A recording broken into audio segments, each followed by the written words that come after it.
The magic നോവലിലേക്ക് സ്വാഗതം. Mafia അവസാന ഭാഗം. പെട്ടെന്നൊരു കാർ അവളുടെ മുന്നിലേക്ക് വന്ന് വാതിൽ തുറന്നു. റൂബി അതിൽ കയറിപ്പോയി. മാമച്ചൻ ആലോചിച്ചു, ഈ ശത്രുവിനെ ഇല്ലാതാക്കിയാൽ തൻ്റെ എല്ലാ പ്രശ്നങ്ങളും അവസാനിച്ചു. അയാൾ കാറിലിരുന്ന് ഫെറിയെയും മറ്റു ചിലരെയും വിളിച്ചു. ആദ്യം അവൾ എവിടെയാണ് താമസിക്കുന്നതെന്ന് കണ്ടുപിടിക്കണം, പിന്നെ കാര്യങ്ങൾ എളുപ്പമാവും. ഫെറി ആകെ പരിഭ്രാന്തനായിരുന്നു. റൂബി ഒളിച്ചുകൊള്ളാൻ അയാളോട് പറഞ്ഞ കാര്യം മാമച്ചനോട് പറഞ്ഞു. ഓഫീസിലാണ് അയാൾ ഉറങ്ങിയത്. വെളിയിൽ ചുറ്റും കാവലുണ്ടായിരുന്നു. അതിരാവിലെ പത്രം കണ്ട മാമച്ചൻ ഞെട്ടിപ്പോയി. എക്സ്പ്ലോസീവ് കടത്തിന് പിന്നിൽ മാമച്ചനും ഫെറിയും. അനിതയുടെ റിപ്പോർട്ട്, മാമച്ചൻ്റെയും ഫെറിയുടെയും ഫോട്ടോകളും, അന്ന് ഉദ്യോഗസ്ഥന്മാർ പിടിച്ചെടുത്ത എക്സ്പ്ലോസീവുകളുടെ ഫോട്ടോകൾ. അടുത്ത ഫോട്ടോ കണ്ടപ്പോൾ മാമച്ചൻ ഞെട്ടിവിറച്ചു പോയി. എക്സൈസ് CI ജോണിനെ താൻ കുത്തുന്ന ഫോട്ടോ. മുണ്ടും കോട്ടും ധരിച്ച തന്നെ വ്യക്തമായി കാണാം. തനിക്ക് അനിതയുടെ കയ്യിൽ നിന്ന് ആ നെഗറ്റീവ് കിട്ടിയില്ല. അവൾ തന്നെ കബളിപ്പിക്കുകയായിരുന്നു. മാമച്ചൻ്റെ കണ്ണുകളിൽ ഇരുട്ട് കയറി. തങ്ങൾക്ക് നിയമത്തിൻ്റെ പിടിയിൽ നിന്ന് രക്ഷപ്പെടാമെന്നാണ് കരുതിയിരുന്നത്. തങ്ങളുടെ പേരിൽ കേസൊന്നുമില്ല. റൂബിയെ മാത്രം ഒതുക്കിയാൽ മതിയായിരുന്നു. പക്ഷേ ഇനി പുറത്തിറങ്ങാൻ പറ്റില്ല. പോലീസ് ഇപ്പോൾ തന്നെ തേടിത്തുടങ്ങും. ബാബു വായിൽ നിറയൊഴിച്ചു മരിച്ചതിൻ്റെ വാർത്തയും ഉണ്ടായിരുന്നു. പത്രം കണ്ട ഫെറിയും ഭയന്നുപോയി. മാമച്ച, നമ്മൾ എവിടെ പോയി ഒളിക്കും? അയാൾ ഫോണിലൂടെ ചോദിച്ചു. താൻ പുറപ്പെട്ടു വാ, മാമച്ചൻ പറഞ്ഞു. ഗോഡൌണിനടുത്തുള്ള വീട്ടിൽ നമുക്ക് ഒളിച്ചിരിക്കാം. എന്ത് വേണമെന്ന് അവിടെ വെച്ച് തീരുമാനിക്കാം. ഉള്ളിടത്തോളം പണം എടുത്തോ, ഇനി മറ്റൊരവസരം കിട്ടിയെന്ന് വരില്ല. ശരി. ഫെർണാണ്ടസ് വേഗം ഒരുങ്ങി. പെട്ടിയിൽ നോട്ടുകെട്ടുകൾ എടുത്തു വെച്ചു. സീ ഫുഡ്സിൻ്റെ ഓഫീസിൽ കയറി ബാക്കി പണം കൂടി എടുക്കണം. ഫെറി ആലോചിച്ചു. അയാൾ വേഗം കാറിൽ കയറി. അതിരാവിലെ ആയതിനാൽ റോഡിൽ തീരെ തിരക്കില്ലായിരുന്നു. ഹലോ, ആ ശബ്ദം കേട്ട് അയാൾ ഞെട്ടി. പിന്നിൽ റൂബി ഇരിക്കുന്നത് അയാൾ കണ്ണാടിയിൽ കണ്ടു. അവളുടെ തോക്ക് തലയിൽ തൊട്ടിരിക്കുന്നു. നിങ്ങൾ ഒളിക്കാൻ താമസിച്ചു പോയി, അവൾ പറഞ്ഞു. അയാൾ കാർ നിർത്താതെ ഡോർ തുറന്ന് റോഡിലേക്ക് ചാടി. കാർ നിയന്ത്രണം വിട്ട് ഒരു കടയുടെ ഷട്ടറിലിരിക്കുന്നത് ഫെറി കണ്ടു. വീഴ്ചയിൽ അയാളുടെ മുട്ടുകൾ പൊട്ടിയിരുന്നു. അയാൾ എഴുന്നേറ്റ് ഓടി. അപ്പോൾ ആ കാർ തിരിഞ്ഞ് അയാളുടെ പിന്നാലെ വച്ചെന്നു. തുറന്നു കിടന്ന ഡോർ അടഞ്ഞു. ഫെറി കുതിച്ചോടി. ആ ഹ്യൂണ്ടേ കാർ പാഞ്ഞു വന്നു. ഫെറി നിലവിളിച്ചുകൊണ്ട് ഫുട്പാത്തിലൂടെ ഓടി. കാർ ഫുട്പാത്തിൽ കയറി. അയാൾ പാലത്തിലേക്ക് ഓടിച്ചെന്നു. അതിൻ്റെ കൈവരിയിൽ പിടിച്ചുകൊണ്ട് താഴേക്ക് ചാടാൻ തുടങ്ങിയതാണ്. അപ്പോൾ അതിടിച്ച് തകർത്തുകൊണ്ട് കാർ വന്നു. അതിൻ്റെ ബമ്പറും മറ്റും തെറിച്ചു പോയി. എതിർവശത്തേക്ക് ഓടിയ ഫെറിയെ കാർ ഇടിച്ചു വീഴ്ത്തി മുകളിലൂടെ കടന്നുപോയി. ഫെറി റോഡിൽ കിടന്നു പിടഞ്ഞു. കുറേ മുന്നോട്ട് ചെന്ന് നിന്ന കാർ വട്ടം തിരിഞ്ഞു. അപ്പോൾ അലക്സിൻ്റെ കാർ അവിടെ എത്തി. റോഡിൽ ചോരയിൽ കുളിച്ച് പിടയുന്ന ഫെറിയെ അയാൾ നടുക്കത്തോടെ നോക്കി. എതിരെ വരുന്ന തകർന്ന ഹ്യൂണ്ടയിലേക്ക് കാറിലേക്ക് അയാൾ നോക്കി. പ്രതികാര ദുർഗയെപ്പോലെ അതിലിരിക്കുന്ന റൂബി അലക്സ് കണ്ടു.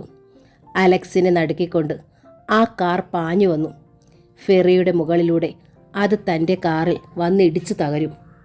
ഫെറിയുടെ മുകളിൽ കയറിയ ഹ്യൂണ്ടേ കാർ അലക്സിൻ്റെ കാറിൽ തൊട്ടില്ലെന്ന മട്ടിൽ നിന്നു.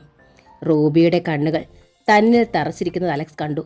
റൂബി, അയാൾ വിളിച്ചു. അവളുടെ കണ്ണുകളിൽ യാതൊരു മാറ്റവും ഉണ്ടായിരുന്നില്ല. സർപ്പത്തെപ്പോലെ ഇമയനക്കാതെ അയാളെ നോക്കുകയായിരുന്നു. റൂബി, നീ എന്താണ് ചെയ്തുകൊണ്ടിരിക്കുന്നതെന്ന് അറിയാമോ? അലക്സ് വാതിൽ തുറന്നിറങ്ങിച്ചെന്നു. അപ്പോൾ അവളുടെ കാർ പിന്നോട്ട് പോയി. പിന്നെ വെട്ടിത്തിരിഞ്ഞ് പാഞ്ഞുപോയി. മാമച്ചൻ രഹസ്യ താവളത്തിലെത്തി ഫെറിയെ കാത്തിരിക്കുമ്പോഴാണ് ആ ഫോൺ വന്നത്. ഫെറി കാർ ഇടിച്ചു മരിച്ചു. സക്കറിയാണ് വിളിച്ചത്. അയാളെ കൊന്നതാണെന്നുള്ള കാര്യത്തിൽ മാമച്ചന് സംശയമില്ലായിരുന്നു. റൂബിയുടെ കാര്യങ്ങളൊന്നും ഡാഡിക്ക് അറിയില്ല. തങ്ങൾ അവളെ ഉപദ്രവിച്ചതും അവൾ തിരിച്ചു വന്നതും ഒന്നും പോലീസിന് അറിയില്ലാത്തൊരു കഥാപാത്രമാണവൾ. അയാൾ സക്കറിയോട് നിർദ്ദേശിച്ചു. ഡാഡി, നമ്മുടെ ബാങ്കിലെ പണം മുഴുവൻ എടുക്കണം. എനിക്കത് വേണം. ഷാപ്പിലെ പണമെല്ലാം ഞാൻ പിൻവലിക്കുകയാണ്. ബാങ്ക് തുറന്നാലുടൻ എടുക്കാൻ ശിവൻകുട്ടി അയച്ചു കഴിഞ്ഞു. ഞാനിവിടം വിടുകയാണ് ഇന്ന് രാത്രി തന്നെ. പുറത്തിറങ്ങിയാൽ എന്നെ പോലീസ് പിടിക്കും. നീ എങ്ങോട്ട് പോകും മോനെ? സക്രിയ ചോദിച്ചു. അതൊക്കെ ഞാൻ ഇന്ന് തീരുമാനിക്കും. മദ്രാസിലും ബോംബെയിലുമുള്ള സുഹൃത്തുക്കളെ വിളിക്കും.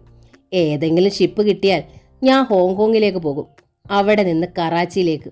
അതിനു മുമ്പ് എനിക്ക് അനിതയൊന്ന് കാണണം. അലക്സിന് വേണ്ടി അവളാണ് ഈ അവസ്ഥയിൽ നമ്മളെ എത്തിച്ചത്. വെറുതെ വിടാമോ ഡാഡി അവളെ? സക്കറി എന്തെങ്കിലും പറയുന്നതിന് മുമ്പ് മാമച്ചൻ ഫോൺ ഓഫാക്കി. 11 മണിയായപ്പോൾ മാനേജർ ശിവൻകുട്ടി ഓടിക്കതച്ചെത്തി. സാർ, റെയ്ഡ്, അയാൾ കിതച്ചുകൊണ്ട് പറഞ്ഞു. വിജിലൻസും എൻഫോഴ്സ്മെൻറ്റും പോലീസും സംയുക്തമായാണ് റെയ്ഡ്. നമ്മുടെ എല്ലാ ഓഫീസുകളിലും ഒരേ സമയത്താണ് അവരെത്തിയിരിക്കുന്നത്. സാറിൻ്റെ വീട്ടിലും അവരെത്തി. ഡാഡിയെ അറസ്റ്റ് ചെയ്തു. എൻ്റെ ദൈവമേ, മാമച്ചൻ നിലവിളിച്ചുപോയി. എടോ, ബാങ്കിൽ പോയിട്ട് പണം എന്തിയേ? മാമച്ചൻ ചോദിച്ചു. അക്കൗണ്ട് ഫ്രീസ് ചെയ്തിരിക്കുകയാണ് സാർ. ഒരു ചില്ലി കാശ് പോലും എടുക്കാൻ പറ്റില്ല. ഞാൻ തിരിച്ച് ഓഫീസിൽ ചെന്നപ്പോഴാണ് റെയ്ഡ് കണ്ടത്. ഗോഡൗണുകളെല്ലാം അവർ പിടിച്ചെടുത്തിരിക്കുകയാണ്. ആ CI ശശിധരനെ കണ്ടപ്പോൾ ഞാൻ ഓടുകയായിരുന്നു. അയാൾ എന്നെ പിടിക്കാൻ എന്തെങ്കിലും കാരണം നോക്കിയിരിക്കുകയാണ്. മാമച്ചൻ മുഴുവൻ കേട്ടില്ല. കണ്ണുകളിൽ ഇരുട്ട് കയറി. എല്ലാത്തിനും കാരണം അനിതയാണ്. സ്വന്തം കുടുംബത്തെ നശിപ്പിക്കാൻ ശപഥം ചെയ്തിരിക്കുകയാണവൾ. അവളുടെ പിന്നിൽ അലക്സ്. താൻ അയാൾക്ക് കൊടുത്തതിൻ്റെ 100 ഇരട്ടി ശക്തിയിലാണ് തിരിച്ചടി. താൻ നശിച്ചിട്ട് അവർ സുഖമായി ജീവിക്കരുത്. ഇനി തനിക്ക് മരണവും ജീവിതവും ഒരുപോലെയാണ്. തനിക്ക് പുറത്തിറങ്ങാൻ പറ്റില്ല. മറ്റൊരാളെ ഉപയോഗിക്കണം. തനിക്ക് വിശ്വസിക്കാവുന്നതും അവർ സംശയിക്കാത്തതുമായ ഒരാൾ. ആരാണ് അങ്ങനെ ഒരാൾ? ഗ്രേസിയുടെ മുഖം അയാളുടെ മനസ്സിലേക്ക് വന്നു. ഗ്രേസി, മാമച്ചൻ മന്ത്രിച്ചു. രാത്രി 10:30 അലക്സും അനിതയും സംസാരിച്ചു കൊണ്ടിരിക്കുകയായിരുന്നു. റൂബിയെ തേടാൻ ഇനി ഒരിടവുമില്ല. അവൾ എനിക്ക് പിടിതരുന്നില്ല. ഞാൻ എന്ത് ചെയ്യും അനിതേ? മാമച്ചായനെ അവൾക്ക് കിട്ടുമെന്ന് തോന്നുന്നില്ല. അതിനു മുമ്പ് പോലീസ് പിടിക്കും, അനിത പറഞ്ഞു. ഫോൺ മണിയടിച്ചപ്പോൾ അലക്സ് അറ്റൻഡ് ചെയ്തു. അലക്സേ, ഉടനെ ഇങ്ങോട്ട് വരണം. എനിക്ക് നിങ്ങളുടെ സഹായം വേണം. അല്ലെങ്കിൽ മാമച്ചൻ എന്നെ കൊല്ലും. എൻ്റെ പൊന്നു മോളെയും. ഗ്രേസിക്ക് മകളോ? അലക്സിന് അത് പുതിയൊരറിവായിരുന്നു. ഞാൻ വരാം. അയാൾ ഫോൺ വെച്ചു. അനിതയുടെ വിവരം പറഞ്ഞപ്പോൾ അവൾ ഉപദേശിച്ചു. സൂക്ഷിക്കണം, ഇത് ചതിയാണെങ്കിലോ? മാമച്ചായൻ പ്രതികാരം ചെയ്യാതിരിക്കില്ല. അലക്സ് ജാക്കറ്റിനുള്ളിൽ പിസ്റ്റലുണ്ടെന്ന് ഉറപ്പുവരുത്തി. കാർ ഐസ്ക്രീം പാർലറിന് മുന്നിലെത്തി. പാർലർ അടച്ചു കഴിഞ്ഞിരുന്നു. അതിന് മുന്നിലെ ഒരു ബൾബ് മാത്രം കത്തുന്നുണ്ട്. തടിയൻ കാവൽക്കാരൻ നിർവികാരനായി അവിടെ നിൽക്കുന്നുണ്ടായിരുന്നു. ഗ്രേസി എവിടെയാണ്? അലക്സ് ചോദിച്ചു. അയാൾ മുകളിലേക്ക് കൈ ചൂണ്ടി. ആരാ അവിടെ ഉള്ളത്? ആരുമില്ല. മാമച്ചൻ വന്നിട്ട് പോയി. അലക്സ് അയാളെ തറപ്പിച്ചു നോക്കി. അയാൾ കള്ളം പറഞ്ഞതല്ലെന്ന് തോന്നി. അലക്സ് സ്റ്റെപ്പ് കയറി മുകളിൽ ചെന്നു. ഗ്രേസിയുടെ മുറിയിൽ വെളിച്ചമുണ്ടായിരുന്നു. അയാൾ വാതിൽ തുറന്നു. സോഫായിലിരിക്കുകയായിരുന്നു ഗ്രേസി. അവളുടെ ദേഹത്ത് ചോര. നെറ്റിയിലെ മുറിവിൽ നിന്ന് ചോര വാർന്നൊഴുകുന്നു. എന്തു പറ്റി? അയാൾ അകത്തേക്ക് ചെന്നു. നിങ്ങളെയും അനിതയും ഏത് വിധേനയും പിടിച്ച് ഏൽപ്പിക്കണമെന്ന് പറഞ്ഞു മാമച്ചൻ ഇവിടെ വന്നു, ഗ്രേസി പറഞ്ഞു. അവൾ ആകെ പരവശയും ദുഃഖിതയുമായിരുന്നു. കണ്ണുകൾ നിറഞ്ഞു. എനിക്ക് പറ്റില്ലെന്ന് പറഞ്ഞപ്പോൾ അയാൾ എന്നെ ഉപദ്രവിച്ചു. നേരം വെളുക്കുന്നതിന് മുമ്പ് ഈ പാർലർ തകർത്ത് എന്നെ എൻ്റെ കുഞ്ഞിനെയും കൊല്ലുമെന്ന് ഭീഷണിപ്പെടുത്തിയിട്ടാണ് അയാൾ പോയിരിക്കുന്നത്. ഗ്രേസി കരയാൻ തുടങ്ങി. അപ്പോഴാണ് അലക്സ് മൂലയിലെ കസേരയിലിരിക്കുന്ന പെൺകുട്ടിയെ കണ്ടത്. അവളുടെ കവിളുകളിൽ അടികൊണ്ട് തിണർത്ത പാടുകൾ. ഈ കുട്ടി ഒറ്റപ്പനക്കിലച്ചൻ്റെ ഓർഫണേജിലുള്ളതാണല്ലോ? അലക്സ് അമ്പരപ്പോടെ ചോദിച്ചു. ഡാൻസ് കളിക്കുന്ന പ്രിൻസി? അതെ, ഇതെൻ്റെ മോളാ. ഒരമ്മയുടെ സ്നേഹം കൊടുക്കാതെ അനാഥാലയത്തിൽ ഉപേക്ഷിക്കേണ്ടി വന്ന എൻ്റെ മോള്, ഗ്രേസി പറഞ്ഞു. അവളുടെ മേശപ്പുറത്ത് കണ്ട ഫോട്ടോയെപ്പറ്റി അലക്സ് ഓർത്തു. അപ്പോഴും അതവിടെ ഉണ്ടായിരുന്നു. താൻ എവിടെ ഈ കുട്ടിയെ കണ്ടിട്ടുണ്ടെന്ന് അന്ന് ഓർത്തതാണ്. തിരിച്ചറിയാൻ കഴിഞ്ഞില്ല. അലക്സ് ആ കുട്ടിയെ അടുത്ത് വിളിച്ച് മുടിയിൽ തലോടി. ഡോക്ടറെ, അവൾ കരയാൻ തുടങ്ങി. മോള് പേടിക്കണ്ട, ഇനി ആരും മോളെ ഉപദ്രവിക്കില്ല, അലക്സ് അവളെ ആശ്വസിപ്പിച്ചു. ഞാൻ മാമച്ചനും ഐസക്കിനും അയാളുടെ ആളുകൾക്കും വേണ്ടി ഒത്തിരി ദ്രോഹങ്ങൾക്ക് കൂട്ടുനിന്നിട്ടുണ്ട്. ഗ്രേസി കുറ്റസമ്മതം നടത്തി. അവരെന്നെ ട്രാപ്പിൽ വീഴ്ത്തുകയായിരുന്നു. ഈ കുട്ടിയുടെ പപ്പ എവിടെയാണ്? അലക്സ് ചോദിച്ചു. മരിച്ചു. അല്ല, അവർ കൊന്നുകളഞ്ഞു, ഗ്രേസി പറഞ്ഞു. ഐസക്കിൻ്റെ ഒരു പാർട്ടി പ്രവർത്തകനായിരുന്നു എൻ്റെ ഭർത്താവ്. ഐസക്കിന് വേണ്ടി എന്തും ചെയ്യുന്ന ആൾ. ഒരിക്കൽ അവർ തമ്മിൽ അഭിപ്രായ വ്യത്യാസമുണ്ടായി. എന്നെ ഒരു കേന്ദ്ര നേതാവിന് കാഴ്ചവെക്കുവാൻ ഐസക് പറഞ്ഞപ്പോൾ എതിർത്തതിനായിരുന്നു അത്. നേതാവ് കേന്ദ്രമന്ത്രി കൂടിയായിരുന്നു. അയാളെ സ്വാധീനിച്ചില്ലെങ്കിൽ വലിയൊരു കേസിൽ ഐസക് കുടുങ്ങുമായിരുന്നു. അയാളുടെ പാർട്ടി സ്ഥാനം പോവുക മാത്രമല്ല, ജയിലിലാവുമായിരുന്നു. അന്ന് രാത്രി അവരെൻ്റെ ഭർത്താവിനെ കൊന്നു കായലിൽ താഴ്ത്തി.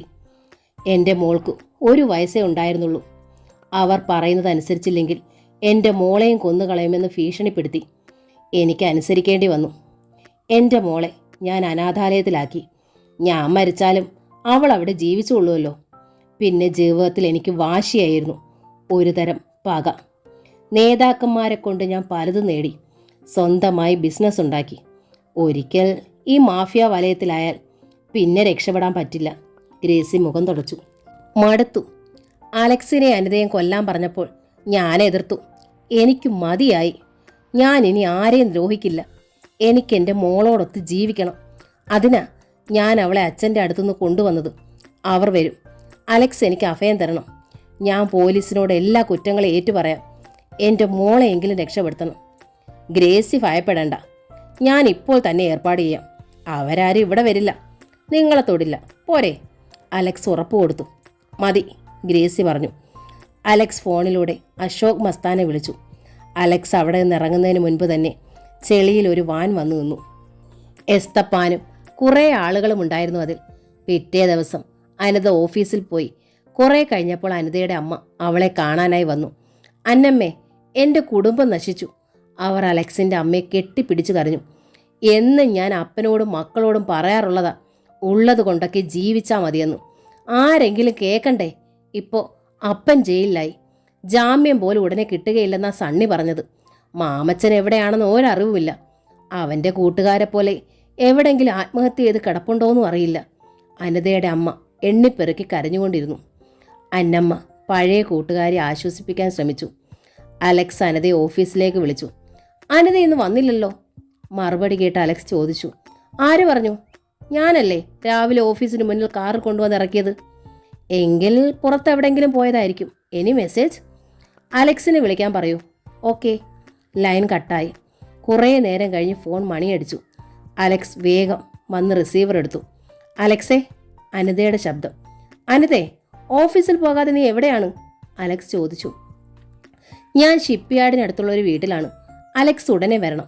സീഷോർ റോഡിൽ ഒരു കണ്ടെയ്നർ ട്രക്ക് ദ്രവിച്ചു കിടക്കുന്നുണ്ട്. പെട്ടെന്ന് ലൈൻ കട്ടായി. അവൾ വീണ്ടും വിളിക്കുമെന്ന് കരുതി അലക്സ് അല്പം കാത്തു. വിളിക്കില്ലെന്ന് തോന്നിയപ്പോൾ പുറപ്പെട്ടു. രാവിലെ മുതൽ മൂടിക്കെട്ടി നിന്ന് ആകാശം പെയ്യാൻ തുടങ്ങി. സന്ധ്യ ആയതുപോലെ ഇരുണ്ട പ്രകൃതി. സീഷോർ റോഡിലെത്തിയപ്പോൾ മഴ ശക്തമായി. പഴയൊരു ട്രക്കും കണ്ടെയ്നറും കിടക്കുന്നത് കണ്ടു. വീശിയടിക്കുന്ന മഴ കുറഞ്ഞു. കാർ നിർത്തി ചുറ്റും നോക്കി. വിജനമായ സ്ഥലം. എല്ലാം പഴയ കെട്ടിടങ്ങളാണ്. പണി തീരാത്തൊരു ഫ്ലാറ്റ്. വലിയ അസ്ഥികുടം പോലെ തല ഉയർത്തി നിൽക്കുന്നു. അനിത ഇവിടെ എന്തെടുക്കുകയാണ്? ട്രക്കിൻ്റെ മറവിൽ നിന്നൊരാൾ കുടയുമായി ഓടി വന്ന് കാറിൽ കയറി. സാറിനെ വിളിക്കാനാണ് ഞാൻ വന്നത്. അല്പം മുന്നോട്ട് പോയി വലത്തോട്ട് തിരിയണം. ഒരു മരം വീണ് ടെലിഫോൺ ലൈനുകളെല്ലാം പോയി, ആ ചെറുപ്പക്കാരൻ പറഞ്ഞു. പഴയ ഒരു ഫാക്ടറിയിലേക്കാണ് കാർ ചെന്നത്. അവിടെ മസ്താന്റെ കാർ കിടക്കുന്നുണ്ടായിരുന്നു. അകത്തേക്ക് ചെല്ല്, MDയുടെ ഇന്റർവ്യൂ എടുത്തുകൊണ്ടിരിക്കുകയാണ്, അയാൾ പറഞ്ഞു. ആ മനുഷ്യൻ കാണിച്ച വാതിൽ തുറന്നു അലക്സ് അകത്തേക്ക് ചെന്നു. 1-2 മുറികൾ കടന്ന് വലിയൊരു ഹാളിലെത്തിയപ്പോൾ ശബ്ദം കേട്ടു. വരൂ വരൂ. അലക്സ് മാമച്ചനെ കണ്ടു. അലക്സേ, വരരുത്, ഇത് ചതിയാ. അനിതയുടെ ശബ്ദം. അവളുടെ കൈകൾ ഉയർത്തി അടഞ്ഞ ജനൽ അഴികളിൽ കെട്ടിയിട്ടിരിക്കുകയായിരുന്നു. ദേഹം മുഴുവൻ മുറിവുകളും ചോരയും. ക്രൂരമായി മർദ്ദിച്ചുവെന്ന് അലക്സിന് മനസ്സിലായി. അയാളുടെ ഉള്ളു വേദനിച്ചു. അലക്സ് പോക്കറ്റിൽ തപ്പി. ആയുധമൊന്നുമില്ല. മാമച്ചൻ ചിരിച്ചുകൊണ്ട് കൈത്തോക്ക് ചൂണ്ടി. നിന്നെ എനിക്ക് വേണമായിരുന്നു, അതുകൊണ്ടാണ് പുതുമയൊന്നുമില്ലാത്ത ഈ നമ്പർ ഇറക്കിയത്. മാമച്ചൻ അടുത്തു വന്നു. എൻ്റെ ജീവിതം ഇവൾ തുലച്ചു. ഈ നാട് വിടുന്നതിന് മുമ്പ് ഈ പ്രതികാരം ചെയ്തില്ലെങ്കിൽ എനിക്ക് മനസമാധാനം ഉണ്ടാവില്ല. മാമച്ചൻ അലക്സിന്റെ മുഖത്തിടിച്ചു. അനിത നിലവിളിച്ചു. അലക്സിന്റെ വായിൽ നിന്ന് ചോര ഒഴുകി. ഒരു നിമിഷം അലക്സ് തോക്ക് തട്ടിക്കളഞ്ഞു. ഇടിയേറ്റു മാമച്ചൻ പൊടി നിറഞ്ഞ തറയിലേക്ക് വീണു. അലക്സ് അയാളെ പിടിച്ചുയർത്തി. മാമച്ചൻ തിരിച്ചടിച്ചു. ഏറെ നേരം ആ സംഘടന നീണ്ടുനിന്നു. ഇരുവരും കുഴഞ്ഞു പോയി. അനിത എല്ലാത്തിനും ദൃക്സാക്ഷിയായി നിന്നു. അവൾക്ക് ആ കെട്ടഴിക്കാനോ പൊട്ടിക്കാനോ കഴിഞ്ഞില്ല. തൂങ്ങിക്കിടക്കുന്നത് കാരണം അവളുടെ ചുമൽ അടർന്നു പോകുന്നത് പോലെ വേദനിക്കുന്നുണ്ടായിരുന്നു. അലക്സ് ഒരു ചവിട്ടിന് മാമച്ചനെ വീഴ്ചിട്ട് എഴുന്നേറ്റു. അപ്പോൾ ഒരു ഞരക്കം കേട്ടു. ഹാളിൻ്റെ അങ്ങേയറ്റത്ത് ഒരാൾ തറയിൽ കിടക്കുന്നതായി കണ്ടു. അശോക് മസ്താൻ. വെളിയിൽ കാർ കണ്ടത് അലക്സ് ഓർത്തു. അയാൾ വേഗം മസ്താൻ്റെ അടുത്തേക്ക് ചെന്നു. സാർ. അലക്സ് മസ്താനെ എഴുന്നേൽപ്പിച്ച് പഴയ സെറ്റിയിലിരുത്തി. മസ്താൻ്റെ ദേഹം മുഴുവൻ ചോരയാണ്. മുറിവ് എവിടെയാണെന്ന് തിരിച്ചറിയാൻ വയ്യാത്ത വിധം അത് പടർന്നിരിക്കുന്നു. മസ്താൻ മരണാസന്നനായിരിക്കുന്നു. റൂബിയെ രക്ഷിച്ചത് ഞാനാ. രഹസ്യമായി ബാംഗ്ലൂർ താമസിപ്പിച്ചിരിക്കുകയായിരുന്നു. ഇപ്പോൾ അവൾക്കവിടെ വലിയ ബന്ധങ്ങളുണ്ട്. പകപോക്കാൻ വന്നിരിക്കുക. ഞാൻ തടഞ്ഞിട്ടും അവൾ കേട്ടില്ല. വളരെ വിഷമിച്ചു അവ്യക്തവുമായാണ് മസ്താൻ പറഞ്ഞത്. റൂബിയെ രക്ഷിച്ചത് മസ്താനാണ്. അലക്സ് തരിച്ചിരുന്നു പോയി. താൻ അറിയാതെ എത്രയെത്ര സഹായങ്ങളാണ് ഇദ്ദേഹം ചെയ്തിട്ടുള്ളത്. സാർ എങ്ങനെ ഇവിടെ വന്നു? അലക്സ് ചോദിച്ചു. ഞാൻ സാറിനെ രക്ഷപ്പെടുത്തും. അലക്സ് മസ്താനെ പിടിച്ചു. പെട്ടെന്ന് വെടിയേറ്റ് മസ്താൻ മുന്നോട്ട് കമിഴ്ന്നു വീണു. അലക്സ് ചാടി എഴുന്നേറ്റു. അയാളുടെ തുടയിലുണ്ടായ ദ്വാരത്തിൽ നിന്ന് ചോര ചീറ്റി. ചുട്ടുപഴുത്ത ഇരുമ്പ് കഷ്ണം മാംസത്തിലേക്ക് കയറി എല്ലിൽ തുളച്ചിരിക്കുന്നത് പോലെ അനിതയുടെ നിലവിളി ആ ഹാളിൽ നിറഞ്ഞൊഴുകി. പുറത്ത് മഴയും കാറ്റും ഇരമ്പുന്നു. ഇനി ആരെയും ഞാൻ വിടുകയില്ല, മാമച്ചൻ പറഞ്ഞു. നീ മരിക്കുന്നത് അവൾ കാണാൻ വേണ്ടിയാ അവളെ ഞാൻ ജീവനോടെ വെച്ചിരിക്കുന്നത്. ആദ്യം നീ, പിന്നെ അവൾ. മാമച്ചൻ അടുത്തു വന്നു. ഞാൻ അവളെ പിടിച്ചുകൊണ്ട് വരുന്നത് മസ്താൻ കണ്ടു. അവളെ രക്ഷിക്കാൻ വേണ്ടി അയാൾ പുറകെ വന്നു. പറഞ്ഞില്ലേ, അയാൾ എല്ലാവരുടെയും രക്ഷകനാണ്. പക്ഷേ സ്വയം രക്ഷിക്കാൻ അവന് കഴിഞ്ഞില്ല. മാമച്ചൻ ഭ്രാന്തമായി ചിരിച്ചു. എടാ. അലക്സ് അയാളുടെ മേൽ ചാടി വീണു. വെടി പൊട്ടിയെങ്കിലും കൊണ്ടില്ല. അസ്ഥിയിലെ വേദനയൊക്കെ അലക്സ് മറന്നു കളഞ്ഞു. മാമച്ചനെ അടിച്ചു വീഴിച്ചു. രണ്ടുപേരും തറയിൽ കിടന്നു വീണ് സർപ്പങ്ങളെപ്പോലെ പൊളഞ്ഞു. ജീവൻ മരണ പോരാട്ടമായിരുന്നു. എഴുന്നേൽക്കാൻ ശ്രമിച്ച അലക്സ് ഒരു ചവിട്ടേറ്റ് അടുത്ത മുറിയിലേക്ക് തെറിച്ചു വീണു. പഴയ യന്ത്രസാമഗ്രികൾ കൂട്ടിയിട്ട ഗോഡൌണാണത്. മാമച്ചൻ ഇഴഞ്ഞുതെന്ന് പിടിവിട്ടുപോയ തോക്കെടുക്കുന്നത് അയാൾ കണ്ടു. പെട്ടെന്ന് അയാൾ ചാടി എഴുന്നേറ്റു. ആ നിമിഷം വാതിലടഞ്ഞു. അലക്സിനെ നടുക്കിക്കൊണ്ട് വെടിപൊട്ടി. ഒന്നല്ല, പല പ്രാവശ്യം. അനിതയുടെ നിലവിളി കേട്ടു. വെടിമുഴക്കത്തിൽ നിലവിളി മുങ്ങിപ്പോയി. അനിതേ, അലക്സ് നിലവിളിച്ചു. അയാൾ വാതിൽ തള്ളി. തുറന്നില്ല. ലോക്ക് ചെയ്തിരിക്കുകയാണ്. അപ്പുറത്തു നിന്നും ഒരനക്കവും ഇല്ല. ഒറ്റ ചവിട്ട്. ആ പഴയ വാതിൽ തകർന്നു വീണു. മുന്നിൽ ചുവടുറയ്ക്കാതെ നിന്ന് ആടുന്ന മാമച്ചനെയാണ് കണ്ടത്. മൺചിറ തള്ളി വെള്ളമൊഴുകുന്നത് പോലെ അയാളുടെ നെഞ്ചിൽ നിന്നും വയറ്റിൽ നിന്നും ചോര ഒഴുകുന്നു. 4-5 ദ്വാരങ്ങൾ. അയാൾ അലക്സിനെ നോക്കി ഒരു ശബ്ദം പുറപ്പെടുവിച്ചു. ഉടനെ തറയിൽ അടിച്ചു വീണു പൊടി പറത്തി നിശ്ചലനായി. അനിത അവിടേക്ക് വന്നു. അനിതേ, അയാൾ അമ്പരപ്പോടെ വിളിച്ചു. ആരാണ് അവളുടെ കെട്ടഴിച്ചത്? അവൾ വാതുക്കലേക്ക് കൈ ചൂണ്ടി. അയാൾ അവിടേക്ക് മുറിവേറ്റ കാൽ വലിച്ചു വെച്ച് നടന്നു. പുറത്തെ വാതുക്കലെത്തിയപ്പോൾ മഴയത്തുകൂടി അവൾ നടന്നു പോകുന്നത് കണ്ടു. റൂബി. അവൾ നടന്ന് നടന്ന് മൂടൽ മഞ്ഞിൽ മറഞ്ഞു. പെരുമഴയിൽ ലയിച്ചു. അവളുടെ പ്രതികാരം അവൾ പൂർത്തിയാക്കി. മഴയത്ത് കിടക്കുന്ന കാറുകൾ. അലക്സിന്റെ ചുമലിൽ അനിത പിന്നിൽ നിന്ന് പിടിച്ചു. അവരും മഴയത്തേക്കിറങ്ങി. ഹോസ്പിറ്റലിൽ അനിതയുടെ കൂടെയാണ് ലേഖ വന്നത്. അപ്പോൾ ലേഖയുടെ കഴുത്തിൽ ആ വജ്രമില്ലായിരുന്നു. അലക്സ് സാവധാനം എഴുന്നേറ്റു. വേദന കുറവുണ്ട്. എല്ലാ മാഫിയകളുടെയും വേരുകൾ പിഴുതുപോയി. ഇനി എൻ്റെ ചേട്ടന് സ്വതന്ത്രമായി ഡോക്ടറുടെ സേവനം ചെയ്യാം. ലേഖ അയാളുടെ ബെഡിലിരുന്നു. അലക്സും അനിതയും ലേഖയുടെ കണ്ണുകളിലേക്ക് നോക്കി. അശോക് മസ്താന്റെ നിഴൽ ആ കണ്ണുകളിൽ അവൾ കണ്ടു. മാഫിയ എന്ന നോവൽ ഇവിടെ പൂർണ്ണമാവുകയാണ്. ഈ നോവൽ നിങ്ങൾക്ക് ഇഷ്ടമായെങ്കിൽ പ്ലീസ് ഒന്ന് ലൈക്ക് ചെയ്ത് ഷെയർ ചെയ്ത് സബ്സ്ക്രൈബ് ചെയ്യണേ. Thank you.